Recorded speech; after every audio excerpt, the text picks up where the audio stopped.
Ben, on est très content d'avoir des gens pour venir après ce film sur Alice Guy Blaché, vous montrer que, ma foi, ici au Québec, les femmes dans le cinéma font leur marque. Et pour cette rencontre qui est plus un échange, une conversation à l'amiable, je vais vous présenter rapidement des femmes qui travaillent dans le cinéma qui me sont chères. Il y en a que je connais plus que d'autres, mais que je trouve très intéressantes. Alors, Micheline Langto, réalisatrice, actrice, scénariste, productrice, monteuse, animatrice, et maintenant, avec ce livre, écrivain. Et ce livre qui vient de paraître s'appelle « Lettre à une jeune cinéaste ». Alors, on a une jeune cinéaste, comme ça, on fait déjà de la mise en scène, parce que moi, je ne suis que producteur, je ne fais pas de mise en scène. Alors, je m'essaye. Alors, notre jeune cinéaste, c'est Flavie Payette-Renouf, 27 ans, et elle, c'est notre personnage de jeune cinéaste. On a Bernadette Pailleur, qui est une productrice québécoise de longs métrages de fiction. Elle a vraiment consacré sa carrière à la fiction et le long métrage. C'est un choix difficile et audacieux. Et je pense qu'elle a fait plus que 25 films. À peu près. À peu près. Et en plus, selon un modèle assez particulier, parce qu'elle travaille dans le cadre d'une coopérative. Et ce qui est intéressant, c'est que cette coopérative est la compagnie de production de films la plus ancienne du Québec. Ça s'appelle LACPAV. Et après ça, c'est Rose Film. Donc, oui, on se rejoint presque, mais c'est LACPAV qui est la compagnie la plus ancienne. Et ici, on a quelqu'un dont je suis très, très fière, parce que moi, comme je vis avec un directeur photo, j'ai un immense respect pour les directeurs photo. Et Sarah Michara, qui est un directeur photo qui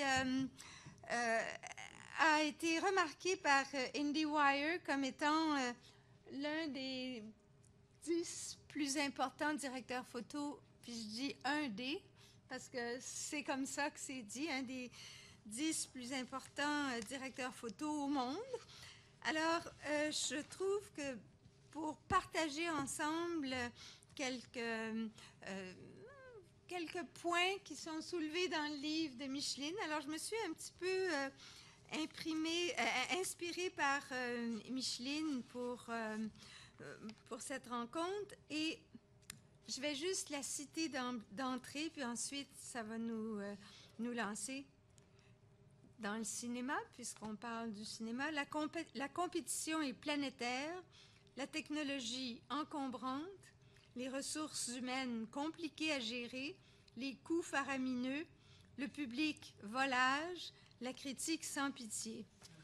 Alors, mesdames, tout ce que je veux dire, c'est que diable allez-vous faire dans cette galère? Micheline, comme c'est toi qui le dis, peux-tu nous dire un peu ce que tu fais dans cette galère?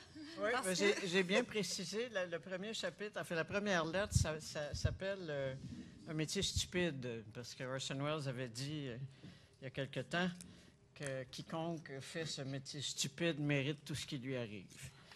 Alors, j'ai ensuite entrepris de définir quels étaient les aspects les plus stupides de ce métier-là. Et ce que Marie-Josée vient de décrire, ça en fait partie. Bien sûr, elle n'a pas lu le bout où je parle des grandes joies d'exercer ce métier-là, des immenses gratifications qu'il y a à faire ce métier-là, du challenge constant qu'il y a à pratiquer ce métier-là. Je pense que c'est ce qui nous unit probablement toutes dans les différentes professions qu'on pratique. C'est vraiment le défi. Le challenge, c'est un métier effectivement compliqué, difficile, exigeant. Et je disais aussi dans le livre que quand on a demandé à Akira Kurosawa quelle était la principale qualité d'un réalisateur de cinéma, il avait à l'époque 86 ans, il a répondu la santé. c'est vous dire que je ne suis pas tout seul à penser que c'est un métier exigeant. Mais effectivement, c'est un métier qui procure de très grandes joies. J'ai dit quelque part dans les lettres qu'on est un peu des démiurges, on est un peu des créateurs de vie. Et il n'y a pas de plus grand bonheur pour moi que quand, une fois que le film est assemblé dans son premier assemblage, de voir qu'il y a quelque chose, que j'ai quelque chose de vivant sur la table de montage et que ça a sa vie propre, son début, son milieu, sa fin, ça existe, ça vit, ça respire et éventuellement, peut-être, ça va faire son chemin jusqu'au spectateur. Donc, voilà mon point de vue.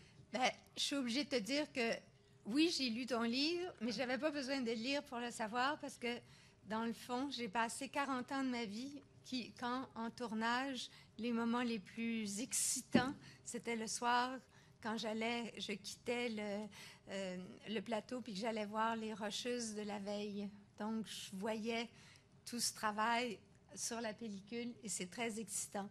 Mais comment est-ce qu'une jeune se dirige vers ce métier, cette galère? Comment vas-tu ramer dans ta galère? Comment vois-tu ça? Mon Dieu, mais je pense qu'il y a une très grande satisfaction en bout de ligne. Déjà, j'avais une discussion tout à l'heure avec Sarah, justement, puis qui disait que si tu réussis à toucher une personne, si tu as une personne qui vient te voir, puis je sais que moi, j'ai pas fait grand-chose, mais quand une personne vient me voir en disant « J'ai vu ton documentaire, ça m'a fait réfléchir », mais wow! Tout ce travail en te disant « Je veux que les gens aient une réflexion, que ça amène à quelque chose, que ça pousse plus loin. » Puis quand tu as une personne qui vient te voir, même s'il y a des critiques, et j'en ai eu parfois là, qui n'ont pas aimé ça pour X raisons, tout ça, mais s'il y a des gens qui viennent te voir et qui te disent « J'ai appris quelque chose » ou « J'ai réfléchi, ça m'a amené plus loin », je pense que cette satisfaction-là, être dans la salle de montage aussi, puis voir tout son travail qui prend vie, il y a quelque chose de magique. Et oui, l'équipement est insupportable. Ça prend du temps, puis on est tout le temps en retard. Puis là, les invités ne comprennent pas quand tu fais du documentaire pourquoi. Là, le directeur photo te dit « Mais non, il faut changer l'éclairage. » Puis tu te dis « Oui, tu as raison, je sais. » Mais là, ton invité, il est en retard, puis c'est frustrant. Mais en bout de ligne, une fois que tout ça est passé à la fin de la journée, quand tu as eu, dans mon cas, une bonne entrevue, quelque chose qui est humain, qui parle, la satisfaction fait que même si tu es fatigué, ben ça te redonne de l'énergie, je pense. Bernadette, toi, parce que quand même, près de 25 longs-métrages, c'est un fait d'armes. Alors, et je trouve qu'effectivement, comme disait Micheline, tu as l'air en pleine forme, en pleine santé. C'est vrai que c'est pas évident de durer dans ce métier. Au niveau, ça coûte cher en acupuncteur, en massage, en tout, en burn-out aussi des fois, là, parce que c'est beaucoup, beaucoup d'énergie, d'espoir investi dans des projets qui parfois n'aboutissent pas, que nous ne faisons pas, ou qui ne rencontrent pas un public, ou qui sont plus ou moins satisfaisants à l'aboutissement, donc qui ne rencontre pas nécessairement son public. Donc, des fois, on a des déceptions. Ça, c'est difficile à vivre. Il ne faut pas que ça arrive trop souvent, en fait, parce que moi, je suis assez sévère aussi. Je suis assez sévère avec les films que je produis, avec les films que... Donc, c'est vrai que c'est dangereux, dans un sens énergétique du terme, le métier. Parce que d'abord, c'est pas garanti. Hein? Nos salaires, nos cachets sont pas garantis. Il n'y a rien de garanti que le film soit bon non plus. Et on joue aussi avec l'énergie humaine. On joue avec l'énergie créatrice des autres.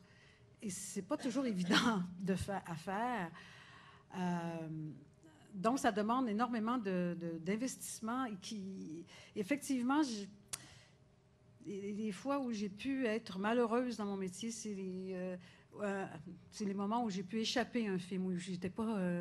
je dis là, il y a quelque chose qui s'est passé que j'ai pas vu.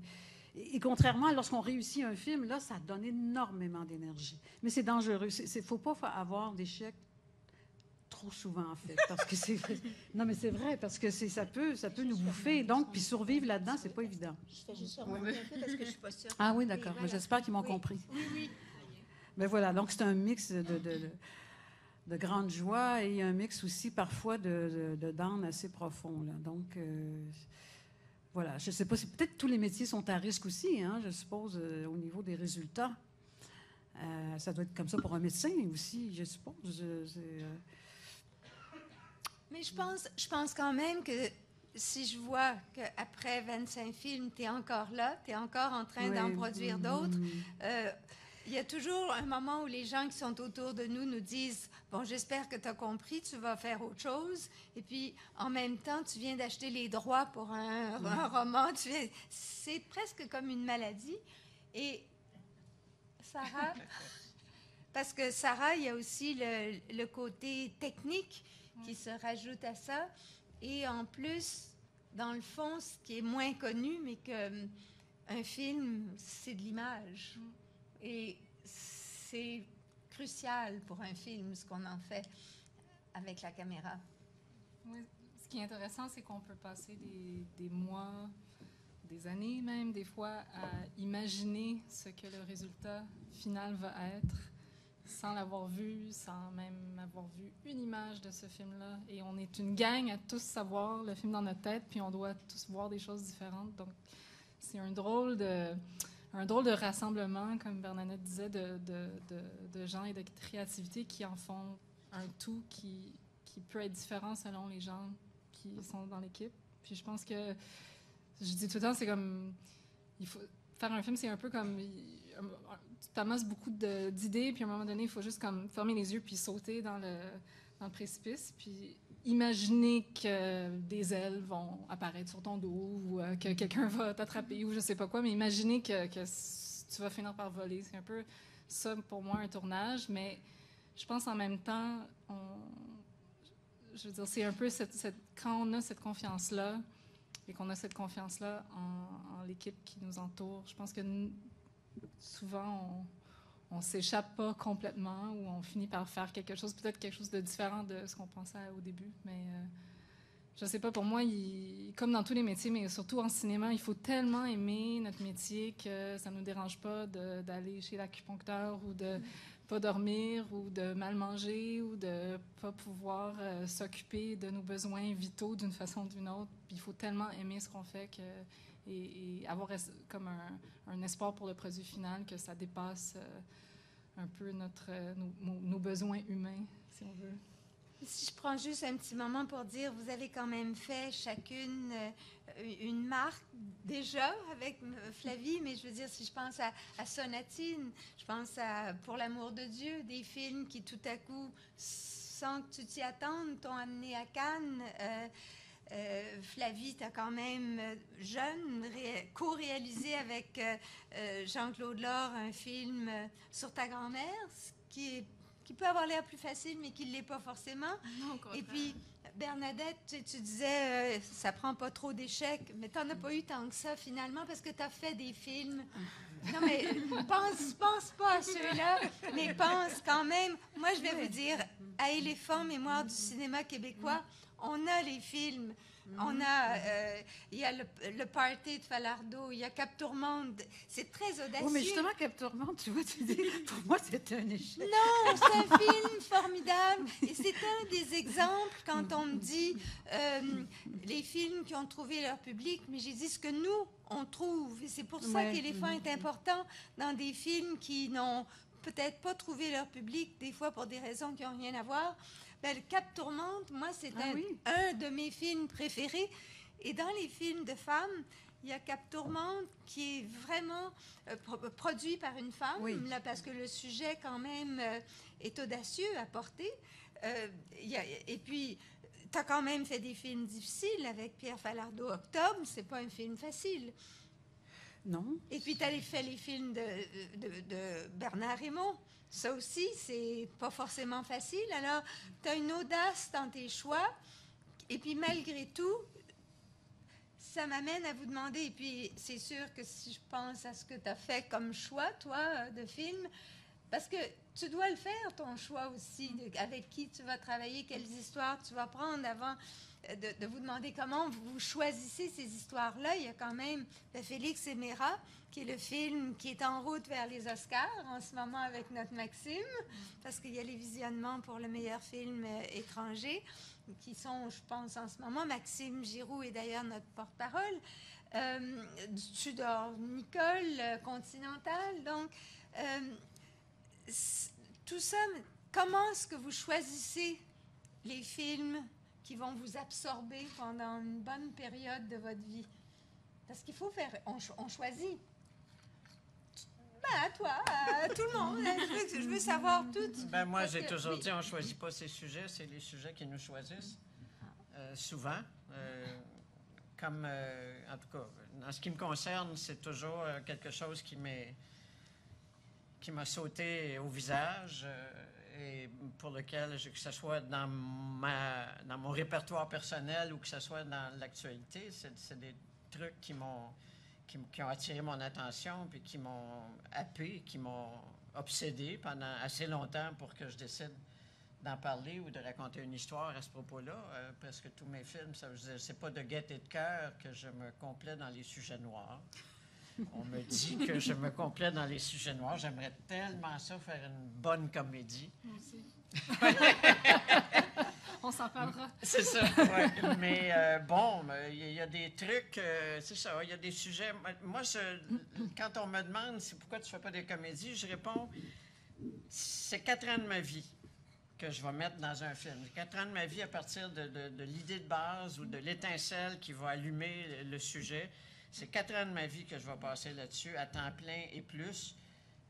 Il faut que ça compte pour moi. Il faut qu'il y ait quelque chose d'important dans ça. Je ne dis pas que les comédies, c'est pas important du tout. C'est très important de faire rire les bonnes gens. Mais ça me prend une motivation qui va me faire passer à travers. Si je fais une comédie puis un personnage, ça va être la fin de ma carrière. Mais c'est peut-être que c'est pour ça que je m'en vais vers des sujets rassurants comme... Peut-être parce que c'est sûr que quand les gens sont émus, ça paraît pas dans une salle. Quand les gens ne rient pas à une comédie, c'est meurtrier. Ça fait un trou. C'est meurtrier. Mais Bernadette, toi qui as fait vraiment quand même une variété de sujets, puis tu en as fait des comédies. Mais c'est grâce à Pierre Falardeau. C'est pas... pour moi, par exemple, Les Gratons, c'est des films d'auteur. C'est des pamphlets, en fait. C'est des pamphlets. C'est pas moi qui ai décidé, c'est Pierre qui a décidé. En fait, moi, ce que j'ai décidé, c'est de travailler avec Pierre. Et c'est Pierre qui m'amène. En fait, moi, je me définis, c'est ma relation, maintenant, avec Bernard Raymond, Pierre Falardeau, qui fait que c'est pas moi qui choisis les sujets. J'ai choisi de travailler avec telle personne. C'est plutôt ça. Et oui, il y a eu...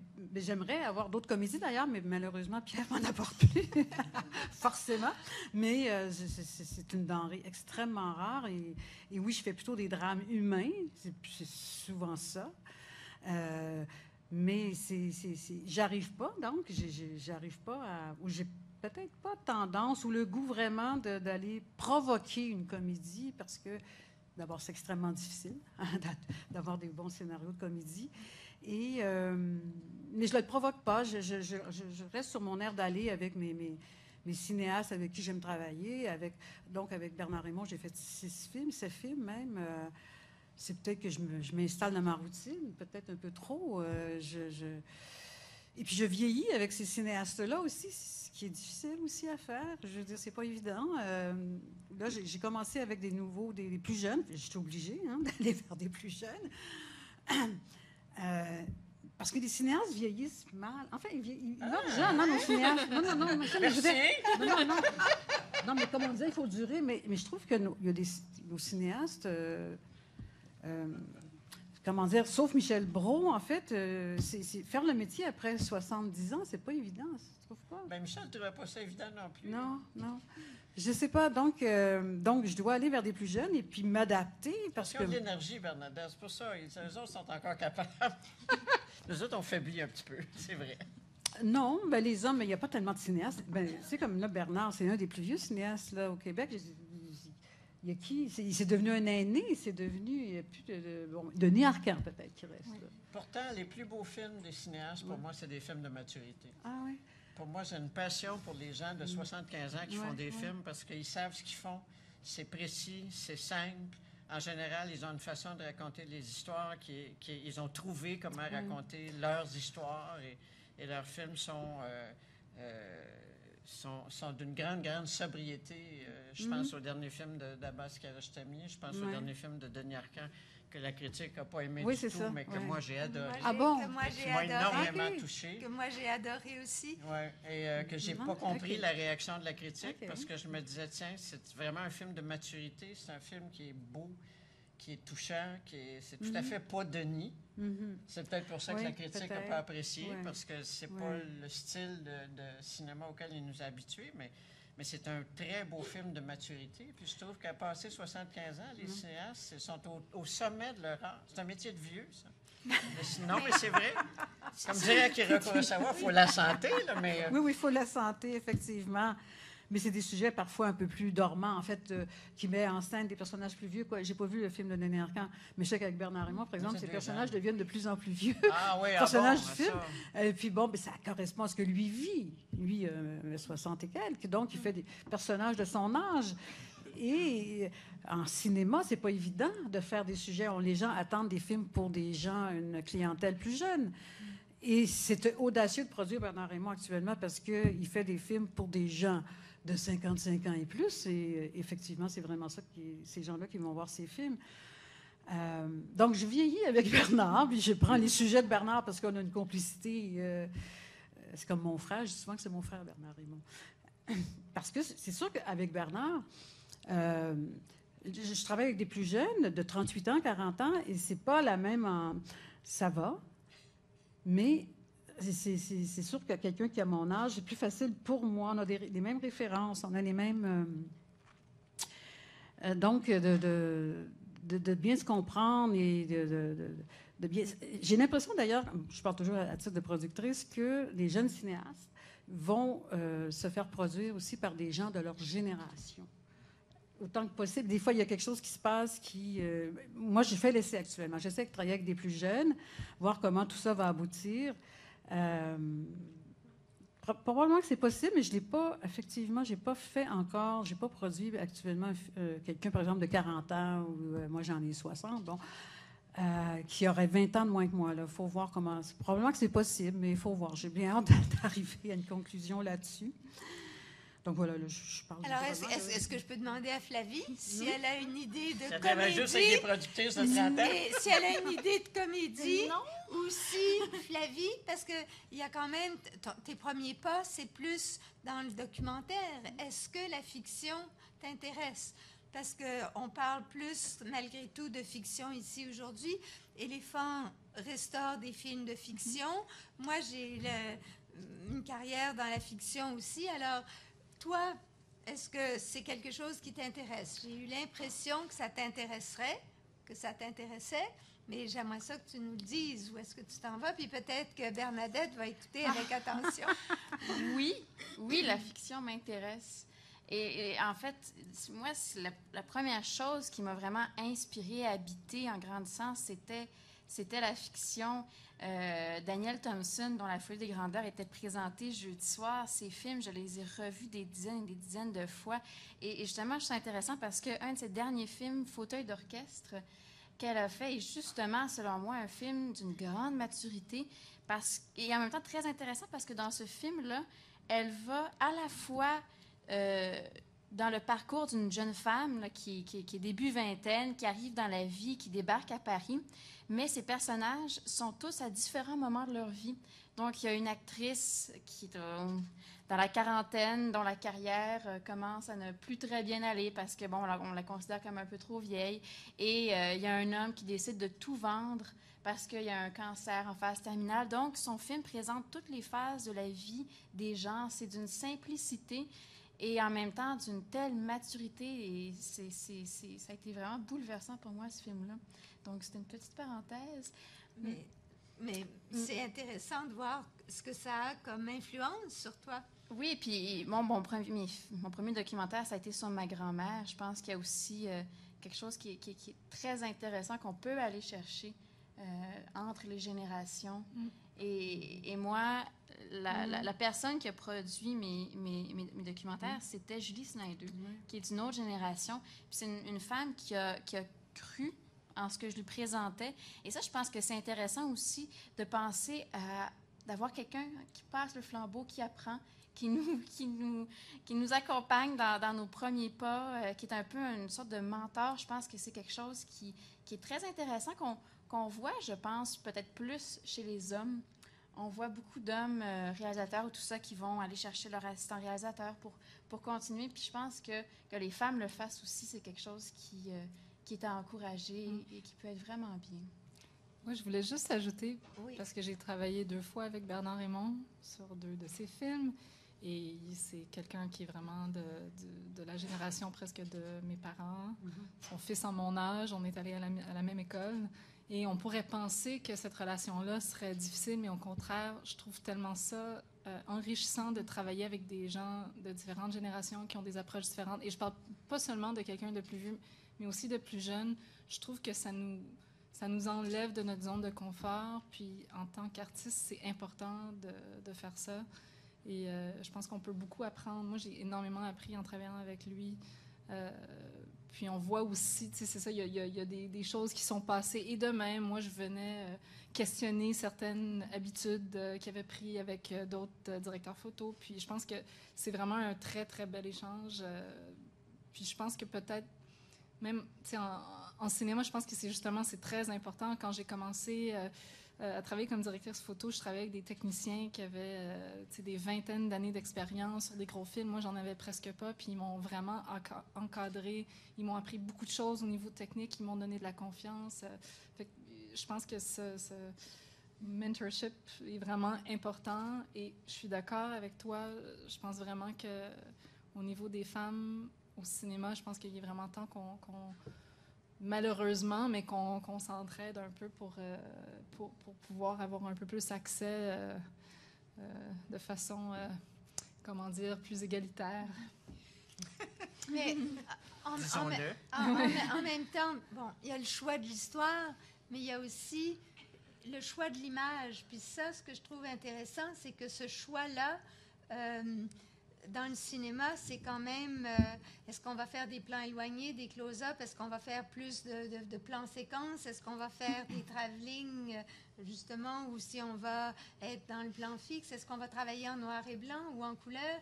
Ça aussi, c'est une décision qui, quant à moi, dans le cinéma, est aussi importante que l'histoire, et c'est cette interaction entre un directeur photo et un réalisateur et le producteur, parce qu'aussi le directeur photo a des impacts sur l'ensemble du film qui sont extrêmement importants et qu'on ne réalise pas toujours comme spectateur ordinaire.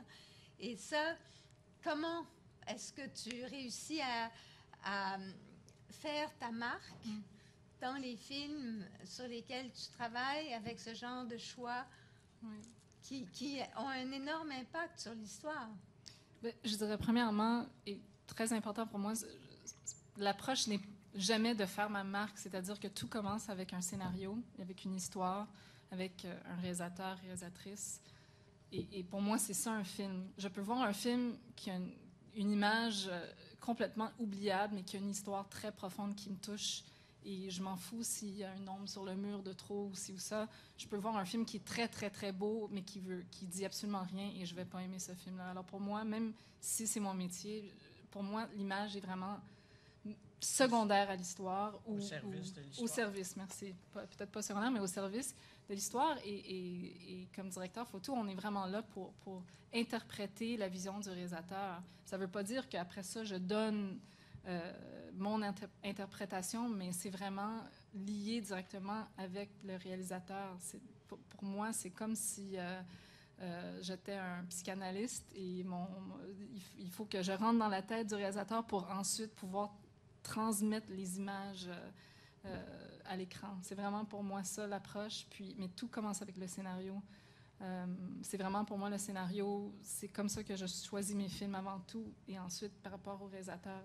C'est sûr qu'il y en a avec qui j'ai déjà des relations, mais pour moi, c'est vraiment ça. Puis c'est vraiment le scénario, l'histoire, le sujet et les lieux, l'univers qui va ensuite un peu dicter l'image et l'approche à l'image. Donc, chaque film est unique.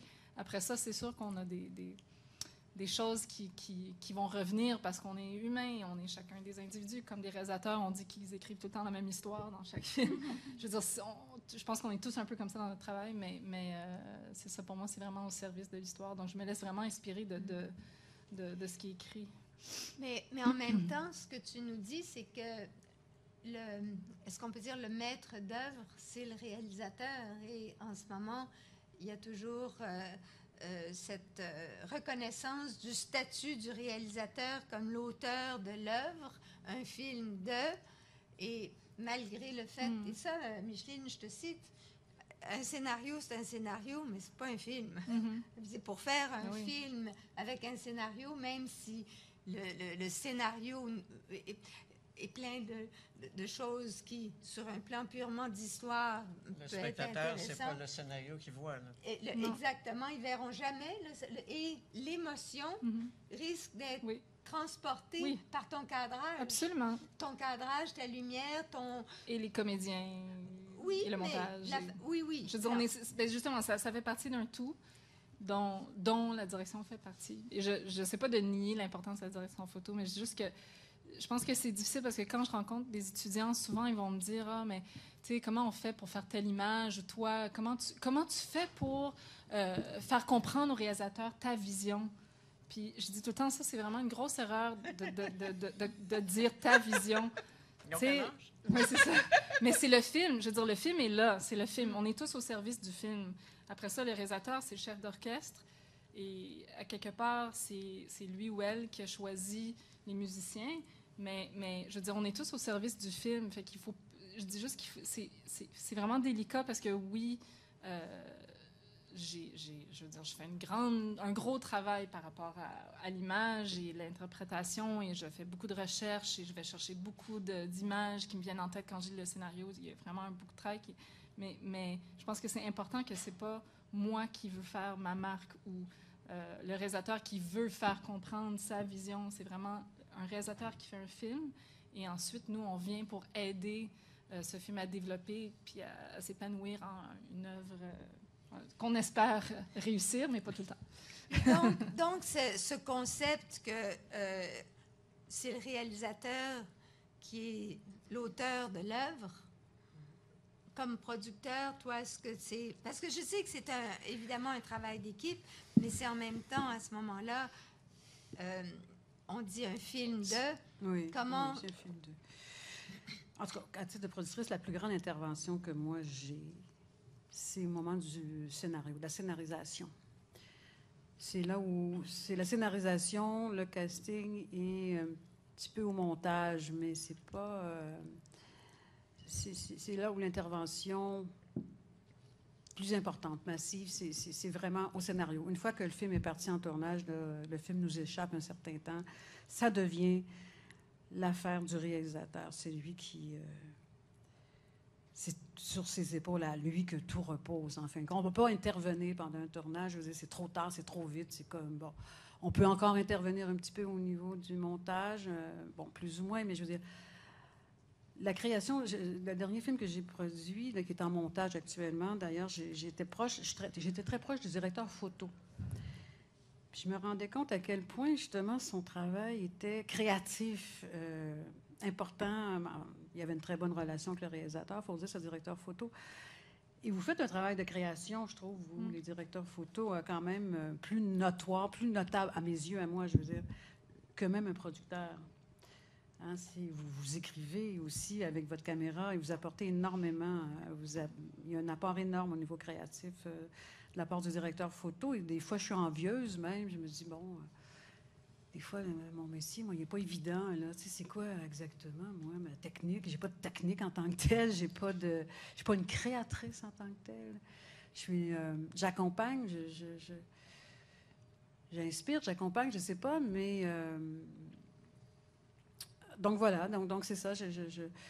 Le directeur photo et surtout le directeur photo, je trouve que c'est un de ceux qui a le plus grand apport créateur, à part le réalisateur, bien sûr, dans un projet. Mais c'était quoi ta question, Michel? Non, mais ce que j'essaie de voir, c'est, en t'entendant parler, est-ce qu'il va falloir maintenant qu'on parle de la réalisation, de la direction de photo, parce que finalement, le poids de la réalité fait qu'on parle toujours de le réalisateur, et je me dis que peut-être qu'il faut qu'on change nos mots de vocabulaire pour que on parle de la réalisation, de la direction de photo, de la production, de façon générale. Ça aiderait peut-être les gens à comprendre que c'est des rôles qui sont pas masculins. Et est-ce qu'on peut dire qu'un producteur, c'est un peu aussi des fois une éminence grise? Puis on parlera du financement tout à l'heure parce que c'est quand même un poids énorme dans l'accomplissement d'un film. Mais qu'un producteur, c'est un peu une espèce d'éminence grise qui règle tous les problèmes souvent entre tous ceux qui créent le film. Oui, mais plusieurs mettent la main à la pâte. J'ai jamais vu ça de cet angle-là. Faut dire, je conçois peut-être mon métier de façon un peu trop humble, je sais pas. Mais vous êtes là aussi du début à la oui, fin. c'est très long, Tout début jusqu'à la fin. Il n'y a personne d'autre qui... Effectivement, comme le réalisateur du début d'un synopsis. Presque à la sortie même du avant, film. presque même des fois avant. Oui, c'est vrai que c'est extrêmement long. Il faut beaucoup de patience et de psychologie, parce que c'est pas toujours évident humainement. J'ai déjà dit, là, humainement, on joue avec l'énergie créatrice des autres et c'est pas évident parce qu'ils passent par différentes phases, ces gens-là. Il faut les accompagner là-dedans, ne pas s'impatienter, ne pas... éminence grise, il faut y tenir. Effectivement, peut-être que je devrais considérer autrement mon métier puis voir que c'est plus important que je ne le crois. Mais bon. Avec le recul de l'âge, Bernadette, je me permets de te dire que moi, je pense que des fois, c'est un peu aussi comme un jongleur. Parce que toutes les balles sont en l'air et jour après jour, depuis le début jusqu'à la soirée de la première, et j'irais même jusqu'à dire comment on fait face aux critiques et au succès et à la défaite, c'est sur les épaules du producteur que ça retombe. Oui, c'est vrai. Et oui, entre autres, et les réalisateurs aussi, si c'est un succès, on partage, si c'est un échec, on partage. Comme si c'est notre film aussi. On considère que c'est notre film. Mais moi, je le vis, je sais pas, quand je partage la responsabilité et la joie d'une réussite et la responsabilité d'un échec aussi, c'est vrai. Donc, à ce moment-là, c'est vrai que j'en ai porté. Probablement, si ça aboutit comme ça à la fin, c'est que j'ai assumé et je peux dire aussi, c'est un film de... Oui, il faut l'admettre, c'est un film de tel réalisateur. Il faut être un pour faire le métier de Marie-Josée, tu sais, parce que c'est pas un film de Marie-Josée Raymond et Bernadette Taillard, c'est un film de Pierre Falardeau ou de Claude Fournier. Absolument. Donc, c'est ça, mais il faut être satisfait. C'est pas nous qui allons passer à l'histoire non plus, hein? Mais bon. Oui, mais alors peut-être que dans ce sens-là, je te ressemble. C'est pas mon ambition de passer dans l'histoire. Alors, je suis déjà très... Mais par ailleurs, moi, ce qui m'intéresse de voir, c'est que, Flavie, toi, tu nous entends, et est-ce que tu as plus envie de déjà t'insérer dans ce processus-là au niveau du scénario, puisque tout le monde a l'air d'être d'accord que ça prend d'abord une histoire, ou si tu te sens l'ouverture et la capacité de prendre le scénario de quelqu'un d'autre et puis de le réaliser? Oh! Ah, ben écoute, bonne question. Ben, il faut que tu y penses. Excuse-moi de te... Oui, non, mais je pense qu'avoir envie de faire un film, si à un moment donné, cette envie-là me prend, là, d'aller dans la fiction, dans le cinéma, c'est gros, là. C'est pas facile. C'est un gros processus, comme on disait. Je pense que c'est parce qu'il va y avoir une idée qui va m'avoir allumée et qui va m'obséder, puis que je vais vouloir faire. Donc... Est-ce que tu t'attends à l'avoir ou si tu t'es ouverte à la rencontre? Quelqu'un, tout à coup, qui dit « lis ça ». En fait, je pense que je suis ouverte aux deux parce que ça, justement, le film sur ma grand-mère, c'est pas moi qui ai eu l'idée, c'est Jean-Claude Laure qui a eu l'idée. Puis il est venu me voir puis il m'a dit « Qu'est-ce que t'en penses? » Et on en a parlé et c'est ensemble qu'on a développé le concept et ça m'a beaucoup plu. Donc je pourrais être ouverte à l'idée, oui. Et en même temps, je suis une fille de scénariste. Hein. Oui. Donc, j'ai un grand respect pour les scénaristes, les gens qui ont une très belle plume. Donc... Mais comme disait Micheline, la plume, à l'écran, on la voit moins. Alors, oui, mais... c'est intéressant, mais c'est plus complexe. Parce que tu fais un très, très beau scénario avec une belle plume. Ça séduit, par exemple, ceux qu'on est obligé d'aller voir pour qu'ils investissent.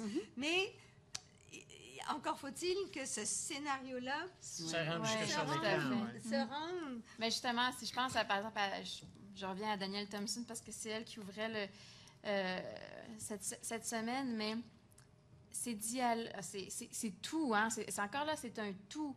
C'est la réalisation, c'est les images, mais quand on entend des phrases, un moment qui nous rentrent dedans et qui nous obsèdent pendant des semaines, c'est pas juste elle, il y a des films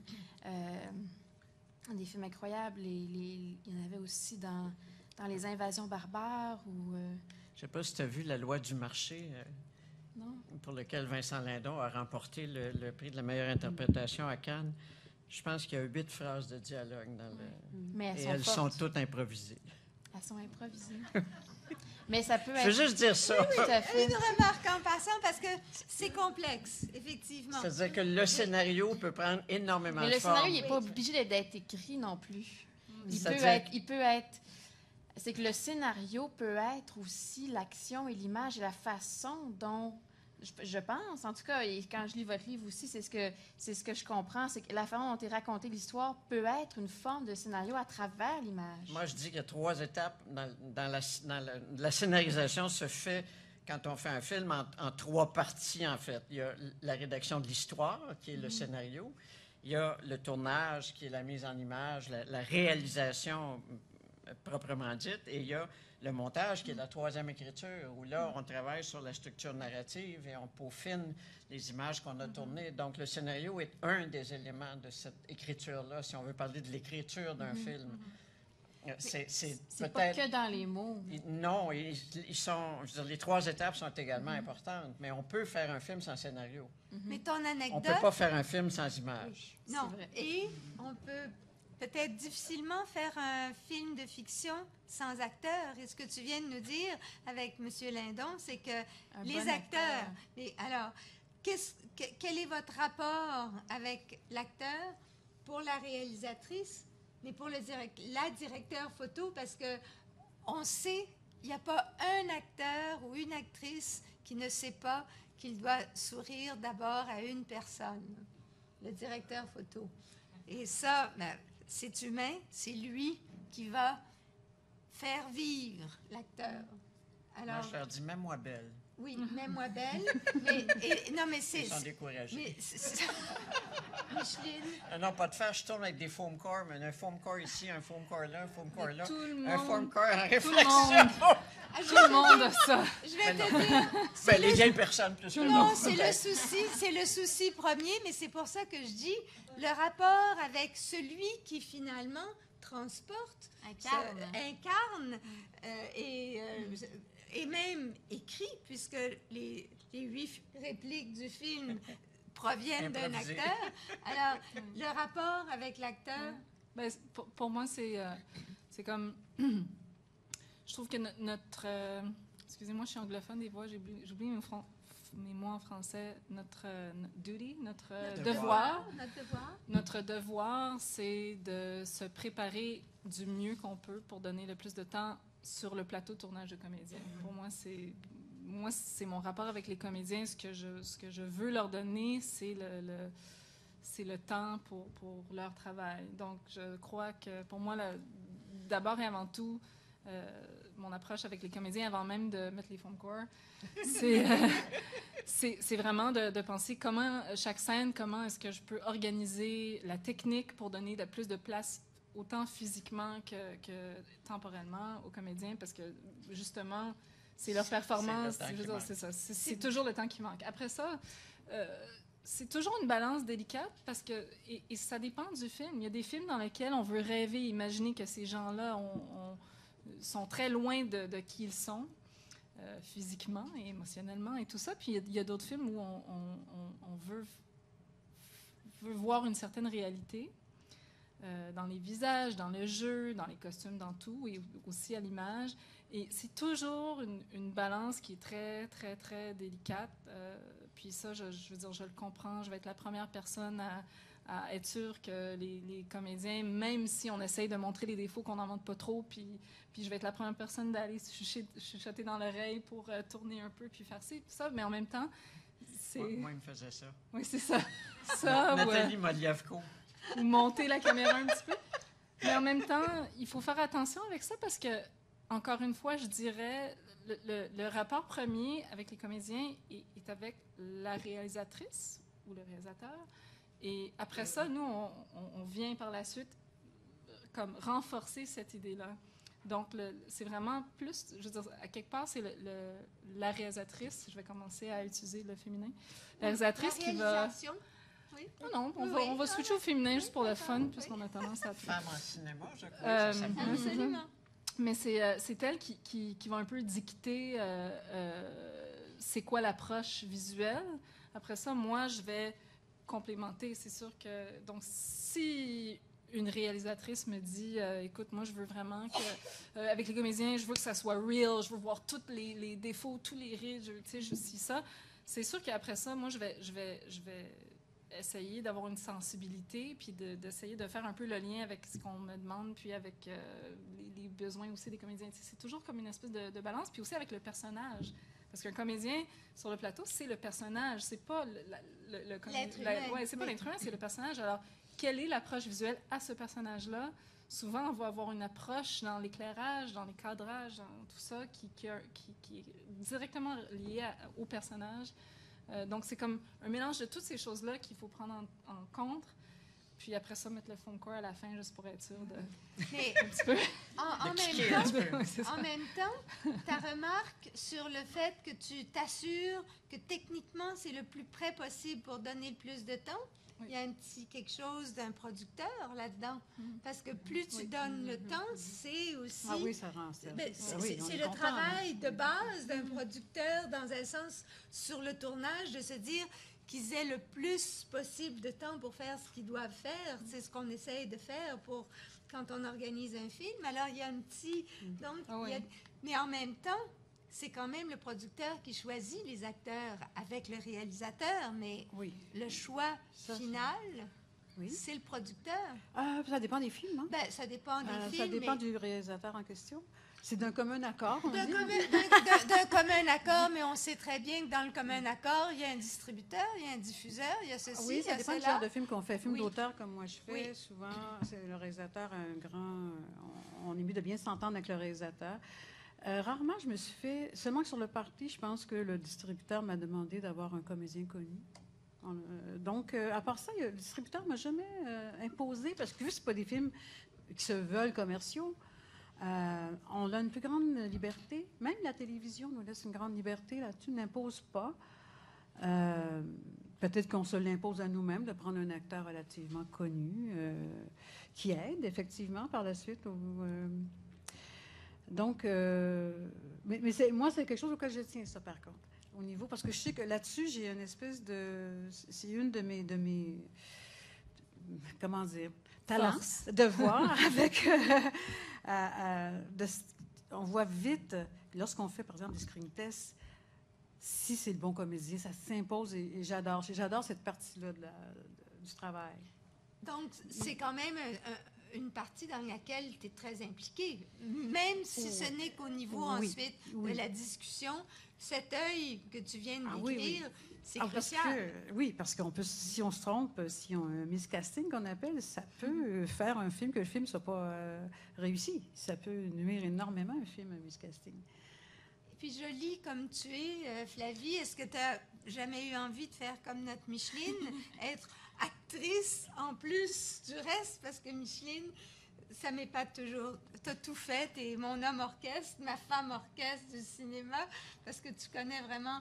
Et alors, actrice? Non. Non, mais je pense, c'est pas un talent que j'ai. Non, c'est un talent Et il faut reconnaître les gens qui l'ont, ceux qui ne l'ont pas, et moi, je ne l'ai pas. Et je pense pas que c'est une apparence physique. Il y a le charisme et le talent, ça ne s'apprend pas. Et c'est ça. Je me mettrai pas en scène pour... Mais on disait de Jean Renoir qu'il pouvait faire jouer une armoire. Tu pourrais essayer. Je sais pas. Au cinéma, il y a un producteur de musique qui m'a déjà demandé si je chantais parce qu'il trouvait que j'avais le look. J'ai dit non. Ah, OK. Il a dit on peut faire n'importe quoi. J'ai dit non. Mais sous la boutade de Jean Renoir, il y a quand même une réalité. C'est que de la façon dont on fait le cinéma, je ne dirais pas que le talent est une chose secondaire, mais n'importe qui peut être acteur de cinéma. La minute qu'on occupe une position devant la caméra, on est acteur de cinéma, à des degrés divers, mais je pense pas que ça a à voir... Il y a bien sûr, il y a le talent de jouer, mais au-delà de ça, il y a la présence à l'écran, il y a la présence à la caméra, il y a la capacité de s'abandonner complètement à ce qui est effectivement pas donné à tout le monde. Il y a beaucoup d'acteurs qui ne l'ont pas non plus. Ils ont énormément de talent, mais ils n'ont pas la faculté de s'abandonner. Et je ne dis pas que ça fait d'eux des moins bons acteurs, mais c'est plus difficile de travailler avec eux ou elles. Mais je crois profondément qu'on peut mettre vraiment n'importe qui devant la caméra et obtenir quelque chose d'un résultat extrêmement satisfaisant. Mais en même temps, Micheline, toi qui as tâté des deux, est-ce qu'il n'y a pas un côté... quand on est...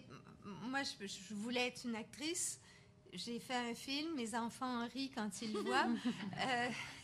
Et j'ai compris assez vite que j'aimais mieux, dans le fond, dire aux autres quoi faire que de me faire dire quoi faire. Voilà pourquoi tu n'es pas une actrice. Je l'ai compris.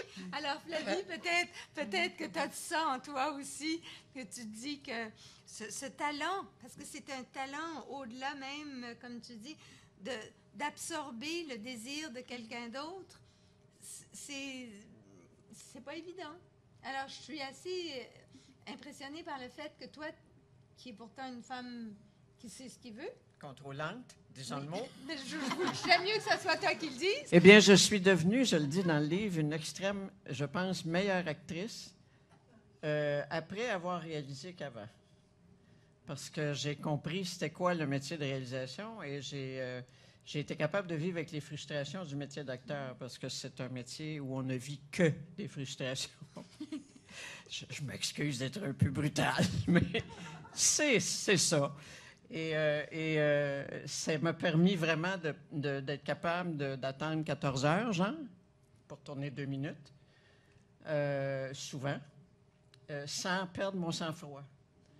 Alors que normalement, j'aurais probablement tout cassé comme je l'ai déjà fait dans une salle de maquillage.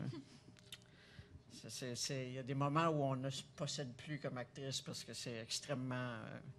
la machine cinéma est tellement envahissante que on subit. C'est pour ça que je dis dans le livre qu'il y a un acteur capricieux, ça n'existe pas. Il y a des acteurs frustrés, des acteurs insécures, des acteurs anxieux, des acteurs... mais pas d'acteurs capricieux. On ne peut pas se permettre ça dans ce métier-là. Mais le poids de la machine sur le jeu au cinéma est énorme. Quand Sarah disait essayer de donner du temps aux acteurs, on donne du temps à tout le monde, sauf aux acteurs. Même avec la meilleure volonté du monde, moi qui en ai une, qui suis une actrice sur mes plateaux, je privilégie les acteurs. Et 9 fois sur 10, je suis obligé de m'excuser en leur disant c'est parce qu'on en a pour 5 heures. Excusez, on va peut-être faire 10 minutes tantôt. Parce que la machine prend ce temps-là, la mise en place, le setup, l'arsenal d'éclairage, l'arsenal d'équipement caméra. C'est juste une petite anecdote. On avait loué une maison de ferme à Saint-Blaise pour un petit court-métrage que je tournais, puis on était venus à 3, le producteur, moi et le régisseur. Et le monsieur était très enthousiaste. Il avait hâte de nous voir, il était content. On allait tourner chez lui. C'était une belle propriété rurale, une ferme. Et le matin du tournage, à 5h15, il y a 5 tonnes qui sont rentrées chez eux. Il était sur son Porsche, il avait le menton sur le comme ça, et il était complètement dévasté. Parce que 5 tonnes lourd, chargé, ça fait des ornières, ça fait du dégât, ça massacre une propriété. Alors, même si on essaye de patcher ça un petit peu avant de partir, c'est extrêmement envahissant. Et il ne s'attendait pas du tout à ça, même si on y avait dit, vous savez, on n'est pas juste 3, là, on va être 30, 35 peut-être, on va être beaucoup de personnes. Et beaucoup Et d'équipements. beaucoup d'équipements. Et à chaque fois, on ne se rend pas compte à quel point cette machine cinéma-là est lourde. Est lourde dans le sens où elle implique, tu ne peux pas juste dire, je vais faire un petit plan. Si tu dis, je vais faire juste un petit plan, tu en as pour 4 heures. Parce que, comme ça, non, comme ça, OK, il faut rajuster ce spot-là, parce que ça ne tombe pas tout à fait là. OK, non, regarde, l'autre spot dehors, de l'autre côté de la rue. OK, 2 gaffeurs là-dessus, vite, l'autre bord. Vite, courir de l'autre côté de la rue à l'ajuster pour que ça fasse juste la belle raie de lumière là, pour que ça soit parfait. Je prends un pied de micro, mais en principe, c'est un visage d'acteur, on espère. Et il n'y a pas de petit plan en cinéma. C'est toujours c'est toujours héroïque, pratiquement, à chaque fois qu'on fait un setup de caméra. Alors, imaginez la position de l'acteur dans des circonstances comme ça. Il est le dernier à avoir son petit moment. Il attend ça depuis 7 heures dans la salle de maquillage. Puis là, tu dis action. Il fait son affaire. Tu dis couper, tu excuses, on ne peut pas en faire 2. Mais en même temps, ce même acteur qui travaille dans les conditions que tu décris, c'est quand même lui qui est le véhicule. Oui, et qu'on c'est ça voit. qui est ironique en cinéma. Et ce que j'allais demander, c'est pour vous, le rapport avec le public, qui est quand même celui pour qui on fait des films, et puis le rapport avec la critique. Comment ça... Quelle importance, qu'est-ce que ça prend comme place? Parce qu'un film d'auteur, mais est-ce qu'on fait un film pour soi? J'en connais pas, moi, d'auteurs.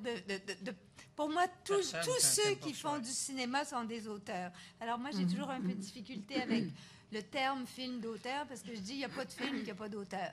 Ils ont tous un auteur. Je sais que c'est un vocable, là, mais il reste que le public et la critique, comment ça s'équilibre, comment est-ce que c'est reçu, comment est-ce que c'est considéré. Comment nous on vit ça? Oui. Comment nous on vit ça? Un silence total. Ben, c'est parce que c'est quand même pour eux qu'on fait des films. Oui, oui. Ben, pas pour les critiques, pour le public Non, quand même. Oui, mais il fait partie du public. Ben, Parce que le public est un critique, d'une certaine façon. à sa oui, si on veut. Ben, Oui, c'est pas que ça coûte cher. Le cinéma, c'est vrai que ça coûte cher, puis il faut le faire pour que des gens le voient les films, c'est certain. mais au-delà de l'argent, Oui. est-ce que...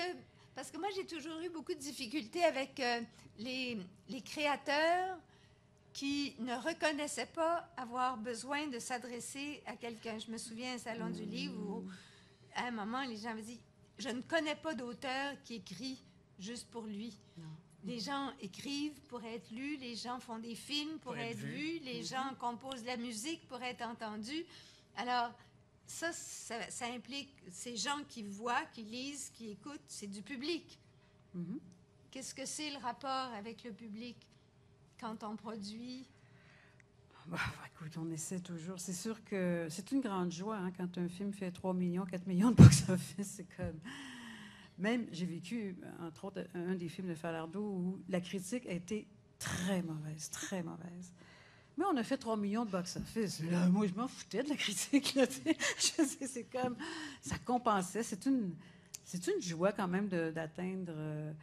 je savais pourquoi les critiques étaient mauvaises. De toute façon, c'est sûr, dans ce film-là, Falardeau avait critiqué les journalistes. C'est sûr que les journalistes lui ont rendu... Bon, c'est normal. Mais je n'avais pas souffert de ça. Par contre, si la critique reçoit mal un film d'auteur, bien sûr, on est plus dépendant d'une bonne critique qu'un film commercial. On est anxieux, inquiet, parce qu'on doit performer. Chaque film doit performer parce que sinon, on ne nous en laissera plus faire. Donc, c'est toujours la peur des réalisateurs, en fait, qu'on lui indique la porte de sortie si les films ne performent pas. La compétition est très forte. Donc, c'est un rapport anxieux avec et en même temps, les auteurs, Marie-Josée, pour moi, le film d'auteur, c'est celui qui écrit et qui réalise. C'est pas un film de commande. Pour les films d'auteur, il y a des films de commande. C'est-à-dire qu'un producteur dit à un réalisateur, réalise tel scénario. Alors, donc, à moi qui produis des films d'auteur, c'est plus... lui, il veut porter ce film-là à l'écran, donc je croise les doigts pour que ce film-là rejoigne un public assez large. Par exemple, avec Sébastien Pilote, je disais tout à l'heure que je n'avais pas produit de gens de 40 ans. Oui, j'ai produit Sébastien Pilote, qui avait 39 ans, 40 Le ans. Vendeur, qui est un film absolument superbe. Et Le Démantèlement, qui est aussi beau. Oui. C'est un pari parce que c'est pas des films normalement qui seraient destinés à un large public. C'est des films qui ont quand même fait 400 000, 500 000. Et ça, c'est une vraie joie parce qu'il n'était pas... On aurait pu aussi faire 50 000, comme souvent, les films d'auteur font 50 000 au box-office. Donc, comment ça se fait qu'on n'a pu avec un film d'auteur? Et on veut toujours... Et les investisseurs veulent toujours qu'on répète cet exploit-là. Parce que c'est un exploit quelque part, c'est pas évident. Pourquoi ces deux-là ont atteint un public et pourquoi d'autres films atteignent moins, etc. Il y a quelque chose d'un peu mystérieux là-dedans. Et moi, enfin, pour répondre simplement à ta question, j'ai un rapport de plus en plus angoissé avec le public, avec les films que je produis, parce que j'ai l'impression qu'à un moment donné, on me juge, on me cote, on est comme à l'école primaire, on donne des notes à Téléfilm Canada et à la SODEC. Tes derniers films, ça a-tu performé ou pas? S'ils n'ont pas performé, je ne m'adresse pas à eux avec la même aplomb que j'ai. Lorsque j'ai réussi un film, ils ne me regardent pas de la même façon, ils ne me voient pas, ils ne me croient plus, etc. Et puis, j'ai peur, moi aussi, comme le réalisateur, qu'on m'indique la porte de sortie. Donc, on est comme obligé, à quelque part, de performer, d'avoir une performance. Mais ça, c'est l'aspect plus financier. Mais toi, tu as commencé tout à l'heure, Flavie, en disant, moi, quand une personne dit qu'elle est touchée, donc quand une personne du public est touchée par ce que tu fais, ça te motive. Donc, ce rapport avec le public, c'est quelque chose que tu envisages comme étincelle à ton goût de faire du cinéma. Mais quand quelqu'un a pris son temps, le temps d'écouter un film, déjà, c'est quelque chose de très, très bien que la personne ait pris le temps. Mais en plus, quand cette personne-là, tu lui as apporté quelque chose, franchement, c'est... oui, je pense que ça peut être très gratifiant. Et j'aurais une question pour vous aussi. On en parlait, mais est-ce que... Parce que moi, j'ai fait des trucs à date sur les femmes plus, sur beaucoup imprégné de féminisme et l'histoire des femmes. Et c'est beaucoup les hommes qui sont venus me voir avec des commentaires très positifs. J'ai eu des commentaires très positifs des femmes aussi, mais c'est beaucoup plus des gars. Puis au niveau des critiques, j'ai trouvé que certaines femmes avaient été peut-être plus dures que les hommes. Est-ce que c'est quelque chose que vous avez vécu? Est-ce que c'est quelque chose que vous avez remarqué? Est-ce que c'est comme ça? C'est la nature humaine, ma petite chérie. Excuse-moi avec mon âge avancé oui, de te révéler ça, mais la nature humaine se révèle même entre les femmes.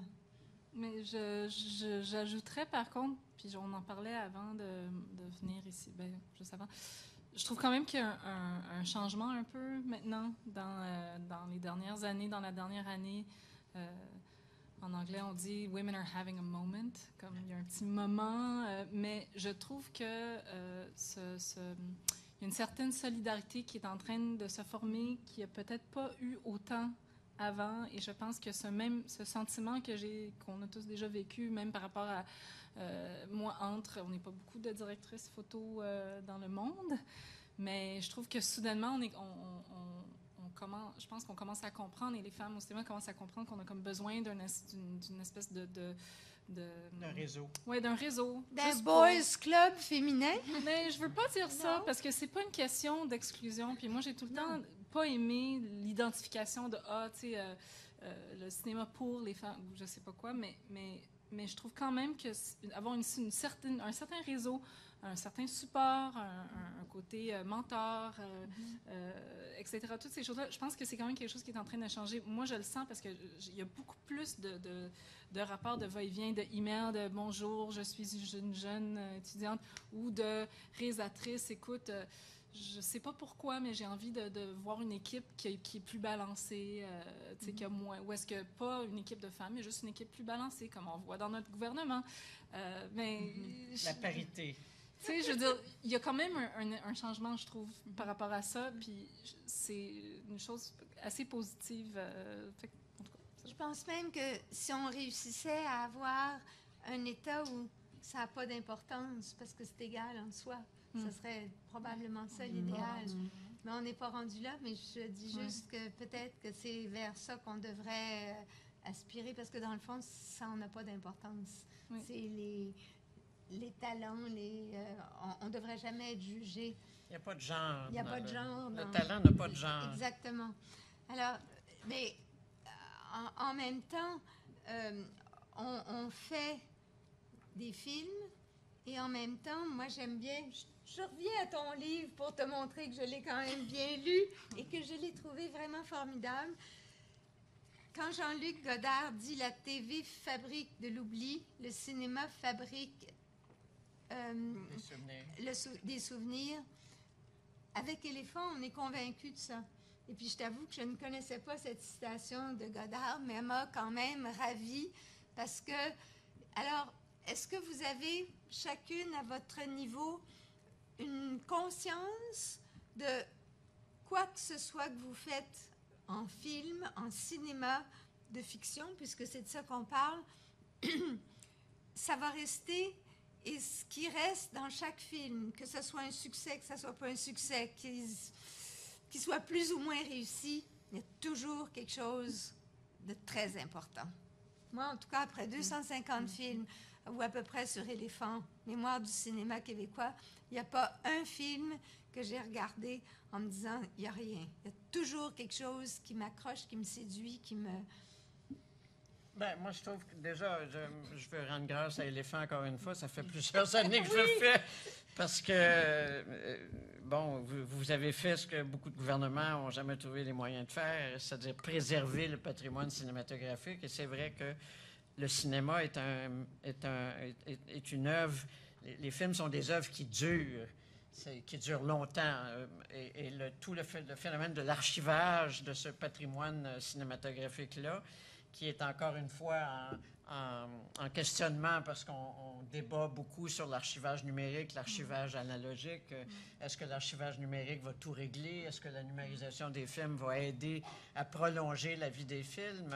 Quand on voit des films qui ont été faits en 1896 ou en 1904 ou que sais-je, c'est un moment extraordinaire qu'on vit parce que c'est vraiment tout le panorama du cinéma en entier qui est affiché là. Et ce que vous faites par rapport au patrimoine cinématographique québécois, c'est énorme. C'est vraiment énorme. On avait rarement l'occasion de voir ces films-là. Et moi, souvent, j'ai beaucoup dit et répété pendant 40 ans, il faudrait revoir les films des années 60. C'était des bons films qu'on faisait dans ce temps-là. Et bon, disponibles nulle part, impossible de trouver des copies, impossible de trouver des disponibles pas en DVD, archivés quelque part, on ne sait pas où. Dieu sait que tu as travaillé fort pour trouver les ayants droit de tous les films que vous avez numérisés. Mais, et c'est, à chaque fois, je trouvais ça douloureux de savoir qu'on n'avait pas de mémoire de nos films passés, qu'on n'avait pas accès à cette mémoire-là. Si, un accès restreint quand même à la Cinémathèque, mais pas un accès volontaire, illimité, facile, comme ce l'est à travers le programme d'Éléphant et les trucs d'hélico. Et je trouve ça extraordinaire qu'on puisse se référer à ces films-là, parce que ça fait partie de notre... Veux pas, ça fait partie de notre culture cinématographique. Moi, je ne peux pas isoler les films que j'ai faits de ceux que j'ai vus. Ici, les films d'ailleurs, mais les films d'ici aussi, et je le dis souvent, je me rappelle de Gilles Carle porté en triomphe sur les épaules des spectateurs en 1964 au Festival des films du monde après La vie heureuse de Léopold Z, film qui avait été un chouchou, mais alors extraordinaire, un film adorable, un film complètement neuf, complètement frais. Quand même, on est en 1964, là, tu sais. Et ça y est pour beaucoup dans mon désir de faire du cinéma, ça, dans la volonté que j'ai eue de pratiquer ce métier-là et d'y rester et d'y durer. Mais dans quelle mesure est-ce que vous toutes, autant sur vos sujets que sur vos... Et je reviens à Flavie, Danielle Thompson. Dans quelle mesure est-ce que les films du passé vous inspirent? Parce que c'est une chose, moi, que j'avais trouvé jolie quand la jeune Archambault avait dit, moi, de voir les films, tiens, toi, Denis Arcand, ton premier film, puis il avait dit, non, non, non, c'était le film dans lequel je jouais, alors. Mais tu vois, c'est vrai que c'est une nourriture. Ah oui, c'est une nourriture. Puis autant la télévision, c'est quelque chose qui peut être très instructif, un beau divertissement. Mais, comme disait, c'est ça, c'est Jean-Luc Godard. La TV fabrique de l'oubli. Oui, mais le cinéma, ben, déjà, c'est quelque chose qui est une marque de notre histoire, qui, quelque part, peut représenter son époque, son genre et même la société où était rendue la société à une certaine époque. C'est une fenêtre historique, quelque part, pour voir un moment d'histoire. Et en même temps, des films peuvent être très intemporels. Il y a des films qui ont 40, 50 ans et qui sont toujours aussi bons. Les gens portent des pantalons pattes d'éléphant et puis la mode est différente. Mais ça peut être tout aussi bon 50, 60, 70 ans plus tard. Alors que si on écoute des émissions qui ont 25, 30 ans, c'est défraîchi, ça passe plus. Mais les films, il y a quelque chose d'intemporel dans un film qui est très particulier, je trouve. Et puis, ici, quand même, l'éminence grise, le producteur. Non, mais est-ce que dans les... Parce que tes sujets sont toujours, comme tu dis, assez porteurs d'un contexte culturel, d'un contexte social. Et ça, moi, j'y vois une immense importance parce que ce soir, on va présenter Entre la mer et l'eau douce. Et dans la scène, au tout début du film, il y a Claude Gauthier qui s'en va vers la grande ville, partant de son pays du Nord, et qui ne veut pas que sa copine vienne avec lui sur le quai. C'est une Indienne et il ne veut pas que ses copains avec qui il s'en va à Montréal sachent que lui a une amie de cœur indienne. Alors, quand on voit ce qui se passe en ce moment, puis ça, c'était quand même il y a près de 40 ans. Donc, c'est révélateur. Moi, ça m'a frappée parce que ça veut dire que déjà, quand Michel Brault a fait ce film-là, s'il a mis cette scène-là, c'est parce qu'il était agacé, en quelque part. Puis c'est ça que c'est, en fait, ce que vous faites. Puis dans les images que vous captez, il y a des choses, dans Clandestin, il y a des images qui pourraient être de Lampedusa il y a un mois. Et ça, c'est la façon aussi de ressentir. Il y a une pertinence dans le cinéma qu'il n'y a peut-être pas dans la télévision, parce que la télévision est plus un objet de consommation. Dans le cinéma, en général, il y a une pertinence sociale. Il y a toujours un moment où un sujet de film va coller à quelque chose qui est important dans l'histoire de l'humanité. Je pense que c'est ce qui a fait que le cinéma a pris le caractère de 7e art. Parce qu'il y a la capacité de nommer ces choses-là ou d'aller chercher ces choses-là. Je trouve que même dans un James Bond, qui est un truc de consommation, qui est très... c'est pour le box-office et tout ça, mais même dans ces films-là, on voit c'est quoi les gros enjeux sociaux inquiétants. Avant, c'était des communistes qui combattaient. Maintenant, c'est des terroristes qui vont... Donc, même dans un film qui peut nous sembler, sur le coup, être juste un gros coup de box-office, il peut y avoir une image un petit peu de qu'est-ce qu'une époque était, je trouve. Et même dans les James Bond, moi j'en ai revu quand Skyfall est sorti parce que ça m'intéressait. Puis alors j'ai remarqué que dans les James Bond plus anciens,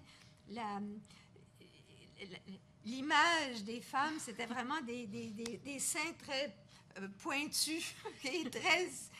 presque agressif, c'était presque des armes, alors que quand même, Spectre, quand je suis allée voir la semaine dernière, puis je trouvais que les femmes avaient presque une allure humaine. Je trouvais que c'était rafraîchissant, là aussi. Oui. Alors, j'ai promis à Micheline qu'il y aurait quelqu'un pour l'amener. Elle s'en va signer au Salon du Livre. Je vous recommande. C'est pas long. mais c'est formidable. Et pour les femmes dans le cinéma, je vous remercie beaucoup.